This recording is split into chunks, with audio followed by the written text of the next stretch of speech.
다시요. 주거용 건물의 임대차만을 규율하기 위해서 이렇게 특별한 입법 목적을 가지고 주택임대차보호법이 만들어져 있죠. 그죠? 그러면은 갑과 을 사이에서 아파트에 대해서 임대차 계약을 체결한 다음에 갑과 을 간에 이 계약과 관련돼서 분쟁이 발생했다고 가정해 볼게요. 분쟁이 발생했을 때 법관들은 이 분쟁을 해결할 때 민법을 적용할 것인가 주임법을 적용할 것인가 이런 것들 연습하고자 하는 겁니다. 답 나오셔야 되겠죠? 뭘 적용해야 됩니까? 주임법을 적용해야 되겠죠. 이유가 뭡니까? 이유는 특별법 우선의 원칙 때문에 그래요. 똑같은 내용이 일반법에도 규정이 되어 있고 똑같은 내용이 특별법에도 규정이 되어 있을 때 그때는 무조건 특별법이 우선해서 적용되는 것이다. 이를 우리가 특별법 우선의 원칙이다. 이렇게 표현을 하죠. 이런 내용들을 미리 여기서 연습하고 들어가는 이유가 뭐냐면 여러분들이 앞으로 민법을 공부하시게 될 건데 여러분들이 공부하시는 민법과 다른 특별법이 있거나 또는 민법과 다른 특별 규정이 존재할 때 그때는 민법은 적용이 제외가 되고 특별법이 우선해서 적용되는 것이다. 이런 것들을 알고 들어가셔야 됩니다. 나중에 여러분들이 계약법에서 뭘 공부할 거냐면요. 이 계약법에서 약관에 대해서 공부할 겁니다. 약관. 이 약관에 의해서도 계약을 체결할 수 있거든요. 나중에 이거에 대해서 공부할 겁니다. 약관에 의해서도 계약이 체결될 수가 있습니다. 그런데 이 약관에 의해서 계약을 체결할 때는 이 약관을 규제하기 위해서 약관규제법이란 특별법이 만들어져 있어요. 그러면 이렇게 약관에 의해서 계약을 체결할 때는 민법이 적용이 안 되고 뭐가 적용되는 거냐면 약관규제법이 적용되겠죠. 왜 그렇습니까? 특별법 우선의 원칙 때문에 그래요. 그래서 나중에 계약법에서 이런 것들을 공부하게 될 것이고 그때 쉽게 이해하시려면 지금 이 단계에서 특별법 우선의 원칙이 뭔지를 알고 들어가셔야 됩니다. 그래서 그걸 설명드린 겁니다. 다시 볼게요.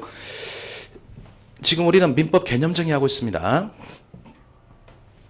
민법이라 함은 사인과 사인 간의 법률 관계를 규율하고 있는 일반법이다. 이렇게 이제 말씀드렸죠. 그래서 민법은 사법이구나 이걸 복습했습니다. 그 다음에 민법은 특별법이 아니고 일반법이구나 이걸 살펴봤죠. 이제 가장 중요한 걸 빼먹었어요. 그게 뭐냐면 이 법률 관계죠. 법률 관계. 민법은 법률 관계를 규율하고 있는 법이에요. 법률 관계. 그럼 법률 관계가 도대체 뭔가? 이걸 개념 정의할 줄 아셔야 돼요. 법률 관계라 함은 이제 개념 정의할 때 법에 의하여 규율되는 생활관계 이게 FM 개념이에요. 법에 의하여 규율되는 생활관계 이게 법률 관계 FM 개념입니다. 근데 이게 팍팍 와닿는 개념이 아니죠. 그러다 보니까 조금 쉽게 설명드리면 법률 관계는 일방 당사가 권리를 갖고 타방 당사가 의무를 갖는 법률 이런 관계 이런 것들을 그냥 권리 의무 관계라고 하죠. 이 권리 의무 관계를 다른 말로 법률 관계다 이렇게 부릅니다. 다시요. 이 법률 관계를 조금 쉽게 설명드리면 일방 당사가 권리를 갖고 타방 당사가 의무를 가지고 있는 권리 의무 관계 이런 것들을 우리가 법률 관계다 이렇게 부릅니다. 그래서 법률 관계를 이해하실 때는 그냥 권리 의무 관계란 단어로 바꿔서 이해하시면 쉬워요. 일방이 권리를 가지고 타방이 의무를 가지고 있는 관계 그런 것들을 법률 관계다 이렇게 부릅니다. 그럼 여러분들이 법률 관계 개념을 정확히 이해하시려면 뭐부터 출발하셔야 되냐면 그럼 권리가 도대체 뭔가 이거부터 출발하셔야 되겠죠. 왜냐하면 권리가 뭔지를 이해하시면 의무는 상대적인 것이니까 쉽게 이해할 수 있고요. 맞죠?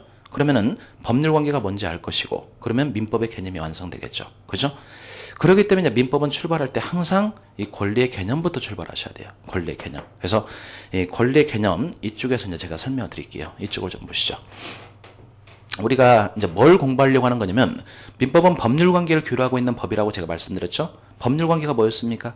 일방이 권리를 가지고 있고 타방이 의무를 가지고 있는 거. 맞죠? 그러다 보니까 그럼 권리가 뭔가 이제 이거부터 출발하셔야 돼요. 그래서 첫 번째 목차로서 제가 이제 어떤 걸 설명드릴 거냐면 권리가 도대체 뭔가 이거에서부터 이제 출발해 보겠습니다. 이 권리는 도대체 뭔가 교수님들이 이제 권리를 개념 정의할 때 권리를 이런 식으로 개념 정의하죠. 권리는 일정한 이익을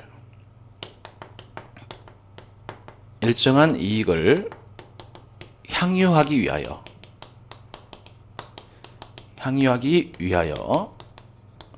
법적으로 인정된 힘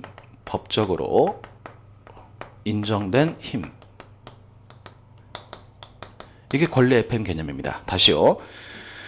권리라 함은 일정한 이익을 향유하기 위해서 법적으로 인정된 힘 이게 권리 FM 개념이에요. 이 무슨 뜻인가? 물론 권리의 개념 자체가 시험에 나오지는 않습니다. 근데 민법의 기본 중에 기본이기 때문에 권리의 개념 정도는 반드시 알고 계셔야 되겠죠? 왜냐면 이제 여러분들 이제 공부해 보시면 아시겠지만 민법은 처음부터 끝까지 뭐에 대해서만 공부하는 거냐면 권리에 대해서만 공부합니다. 수인의 당사가 있었을 때 누가 누구한테 어떤 권리를 가지고 있고 누가 누구한테 어떤 의무를 부담하고 있는가 이런 것들을 공부하는 게 민법이에요. 그렇기 때문에 권리의 개념이 뭔지는 확실하게 정리하고 들어가셔야 돼요. 권리라 하면 일정한 이익을 향유하기 위해서 법적으로 인정된 힘 이런 것들을 권리라고 합니다. 이 무슨 뜻인가? 이 권리의 개념을 정확히 이해하시려면 여러분들이 법적이란 단어의 개념부터 출발하셔야 돼요. 이 법적이란 단어는 여러분들이 앞으로 법이란 단어를 본과 동시에 항상 두 단어를 떠올릴 줄 아셔야 돼요. 어떤 단어냐면 국가란 단어하고 두 번째는 강제력이란 단어예요. 강제력. 즉 일정한 이익을 향유하기 위해서 법적으로 인정된 힘. 이 말은 무슨 말이냐면 그 힘의 실현이 방해당하고 있을 때 궁극적으로 국가의 강제력을 동원해서 그 힘을 실현시킬 수 있는 거. 이런 것들을 권리라고 불러요. 궁극적으로 국가의 강제력을 동원해서 그 힘을 실현시킬 수 있는 거. 이런 것들을 우리가 권리다 이렇게 부릅니다. 가장 쉬운 예를 들어볼게요. 가장 쉬운 예. 갑한테 소유권이 인정되는 토지가 있다고 가정해볼게요. 갑한테 소유권이 인정되는 토지에 을이라는 사람이 아무런 허락도 받지 않고 공장 가건물 짓고 공장을 운영하고 있습니다. 아니면 을이라는 사람이 아무런 허락도 받지 않고 여기다 포장마차를 짓고 장사를 하고 있어요. 그럼 이 상태를 순객관적으로 놓고 보면 이제 어떤 일이냐면 을이 갑의 소유권을 지금 뭐 하고 있는 겁니까? 방해를 하고 있는 거죠. 그럼 여러분들이 갑이라면 어떻게 하시겠습니까? 가서 얘기하죠. 이건 내 땅인데 왜 들어왔습니까? 나가세요. 이런 얘기 할 겁니다. 근데 그럼에도 불구하고 을이 안 나갑니다. 그때 여러분들은 어떻게 하면 됩니까? 국가를 찾아가면 돼요. 국가를 찾아가서 있는 그대로 잃어버리면 돼요. 이건 분명히 내 땅인데 을이 허락 없이 나의 땅에 들어와서 나의 소유권을 방해하고 있습니다. 이렇게 잃어버리면 국가에서는 제일 먼저 뭐부터 판단하냐면 갑한테 권리가 있는 거 없는가 이것도 판단합니다. 그래서 소유권이란 단어가 인정이 돼버리면 그때는 국가가 어이 권리 있네 알았어 도와줄게 하면서 강제력을 동원해서 을을 쫓아내줘요. 왜냐하면 갑이 뭘 가지고 있기 때문에 그렇습니까? 권리를 가지고 있기 때문에 그래요. 그래서 권리라는 것은 이렇게 궁극적으로 국가의 강제력을 동원할 수 있는 거. 더 쉽게 말하면 권리를 가지고 있다는 것은 누구의 도움을 구할 수 있다는 겁니까? 국가의 도움을 구할 수 있다. 그 뜻입니다. 그래서 국가의 강제력을 동원할 수 있는 힘, 국가의 도움을 받을 수 있는 힘 이런 것들을 권리라고 하고 이 권리에 대해서는 지금부터 공부하게 될 겁니다. 이렇게 국가의 도움을 구하는 거 국가한테 일러버리는 거죠. 이런 것들을 뭐라고 하냐면요. 소송을 진행한다 이렇게 표현을 합니다. 소송을 진행한다. 그리고 국가가 강제력을 동원하는 절차 이런 절차를 뭐라고 하냐면 강제 집행 또는 강제 이행 이렇게 표현을 합니다. 통상 강제 집행이라는 단어를 떠올리시면 거의 대부분 경매만을 떠올리시는데 경매는 여러 가지 강제 집행 수단 중에 하나에 불과한 겁니다. 그래서 이렇게 국가의 강제력을 동원하는 모든 절차를 우리가 강제 이행 또는 강제 집행이다 이렇게 표현을 합니다. 여러분들이 지금 뭘 알아주셨음 하고 이런 설명을 드리는 거냐면 권리의 개념을 이해해 주셨음 하고 이런 설명을 드리는 겁니다. 왜냐하면 민법은 처음부터 끝까지 권리에 대해서만 공부하는 것이기 때문이죠. 그래서 권리는 이렇게 일정한 이익을 향유하기 위해서 법적으로 인정된 힘 이걸 권리라고 하고 이 권리에 대해서 지금부터 공부하게 될 겁니다. 그러면은 이런 권리에는 이제 어떤 것들이 있는가 볼게요. 권리 종류를 간단하게 볼게요. 권리 종류는 그 구별 기준에 따라서 굉장히 여러 가지로 분류할 수 있습니다. 굉장히 여러 가지로 분류할 수 있는데 가장 대표적인 분류 방법 그거부터 연습해 볼게요. 일단 갑이라는 사람이 태어나면서부터 죽을 때까지 맺게 되는 법률 관계는 다시요. 갑이라는 사람이 태어나면서부터 죽을 때까지 맺게 되는 법률 관계는 크게 두 가지로 나눌 수가 있답니다. 첫 번째, 재산상 법률 관계인 재산 관계가 있고요. 재산 관계.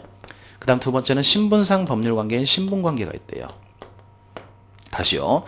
갑이라는 사람이 태어나면서부터 죽을 때까지 맺게 되는 법률 관계는 크게 두 가지가 있대요. 재산상 법률 관계인 재산 관계가 있고 신분상 법률 관계인 신분 관계 이렇게 두 가지로 나눠볼 수 있답니다. 이 법률 관계가 뭐였었는가? 다시 떠올려 보시겠습니까? 법률 관계가 뭐였습니까? 일방이 권리를 가지고 있고 타방이 의무를 가지고 있는 거 이게 법률 관계죠? 맞죠?